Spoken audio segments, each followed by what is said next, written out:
With its Bobby Dazzler back doors, this doesn't look like a normal family SUV. It looks better. Especially on the inside. And it's more practical too. Because you have seating for 7, a boot at the back that's big enough for an owl sanctuary, and then another boot at the front, because of course it's electric, so there's no engine. Most of all, though, I'm intrigued by this car because it represents a whole new way of thinking about what a car actually is. Take this enormous command and control screen as an example. It does all the usual stuff, navigation, music, connectivity, and so on, and so much more besides. For example, if I want, I can turn it into a sketch pad. Then I can just, draw pretty patterns and so on as I go along. Or if I'm bored with being in, where am I here? There you are, Swindon, which I am, I can change it so that I become on Mars. Look at that, I'm actually on Mars. I mean, I'm not there, obviously, but it says I am, and that's fun. Oh, and this is a good one. If you don't want to see the car you're driving depicted on the screen, you can change it so that it becomes Bond's Lotus. That is actually quite funny. Of course, you may think all of this might be a bit of a distraction when you're driving. Oh, well, now you see, that's the thing, because if I pull this lever here twice, I get a bong to tell me I've engaged the autopilot, which means I'm not driving. It is. Seriously, it's doing it all by itself. Legally, cars aren't really allowed to drive around by themselves, but this is getting awfully close because it's reading the white lines in the road and then simply sticking between them. And if I want to change lanes, I don't have to bother with any of that mirror signal maneuver nonsense. You just put the indicator on, and if it's safe to pull out, it does. Put the indicator on to pull back into the central lane, and that's just astonishing. All of this means that I can drive along writing important messages on my sketch pad. Because I know that if the car in front slows down, I'll slow down. If it speeds up, I'll speed up. If the traffic stops, I'll stop. Honestly, this is the most relaxing thing I've ever driven. Because all I have to do is sit here. Unless, of course, I can't be bothered to do even that. Okay, the car is over there, and I literally can't be asked to walk to it. So, take out my phone, put it in summon mode, connecting to vehicle, and here we go.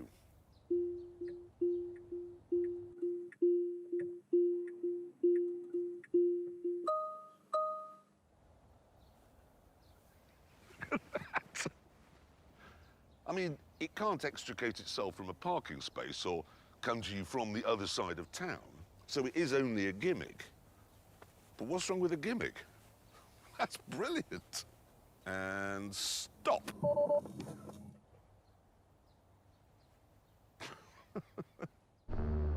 But what's it like if you do actually drive it?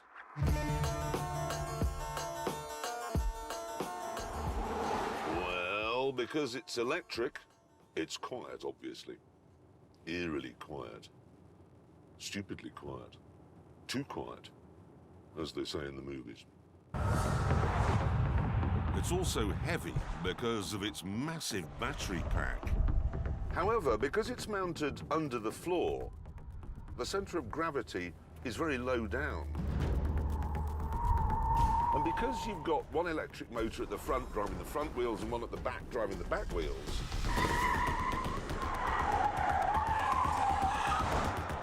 the car feels nimble and agile.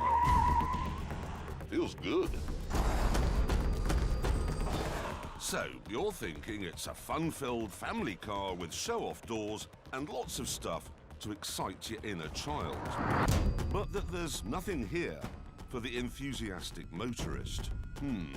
Not so fast on that one, because what I'm going to do now is drag race this family SUV against a mid-engined V10 powered 600 horsepower Audi R8. Right, before I do this, I'm going to engage what's called ludicrous mode. There we are. Hold on, I've got a choice. Really want to do this. No, I want my mommy.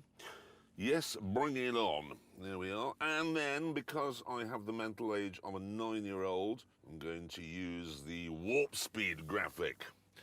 And there it is. Right, good. I'm ready.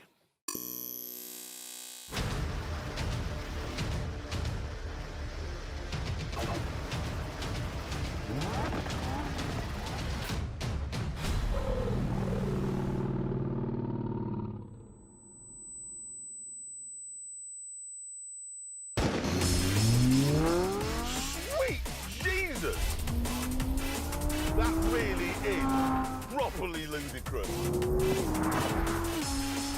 100 miles an hour. 105, 110, 112, the Audi's coming. But not fast enough!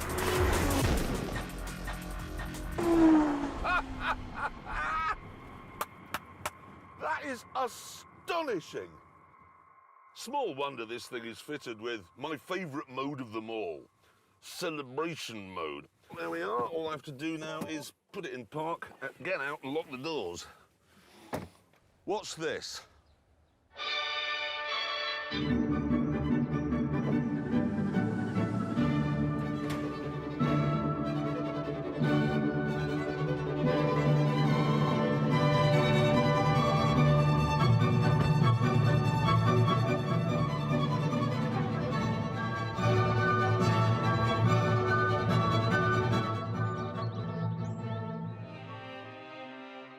So, this may be a 2.5-ton, 7-seater PlayStation,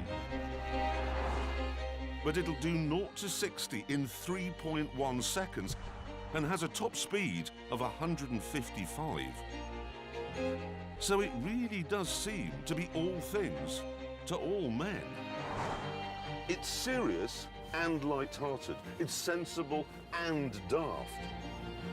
It doesn't feel like anything else. It doesn't go like anything else. It's fabulous. There are, however, some drawbacks. But before talking about those, Mr. Willman said I should fill the remaining 6 seats with a team of lawyers.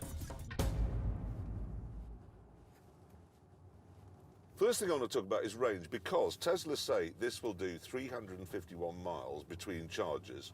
But in my experience, electric cars never do the range that... How extensive is your experience, Jeremy?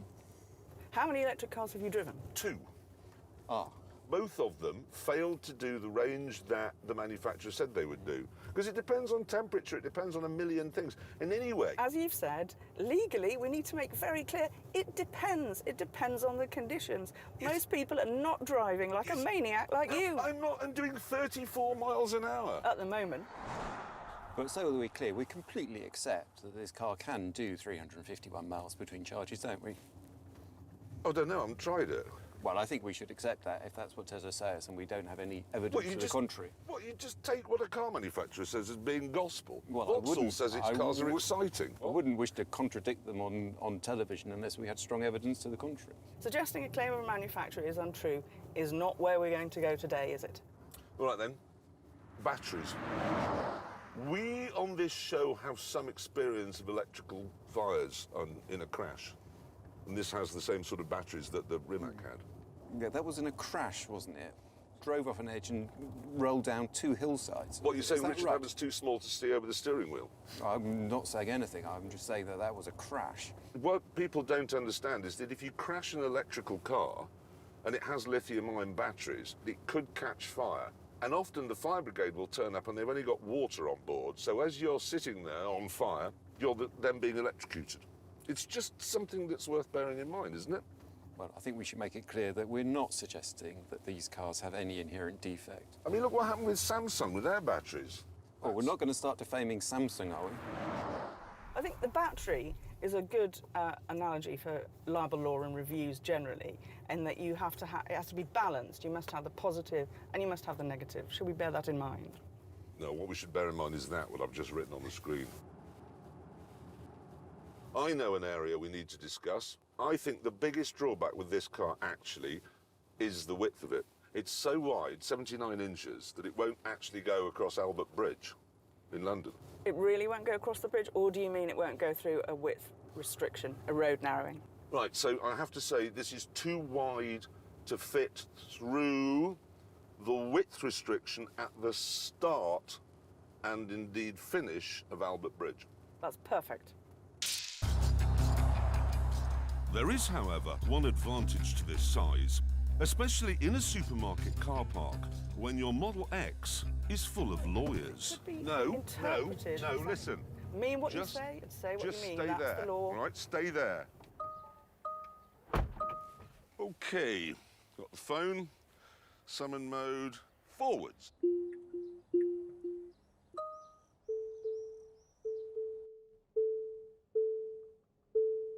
So that never ceases to amaze me.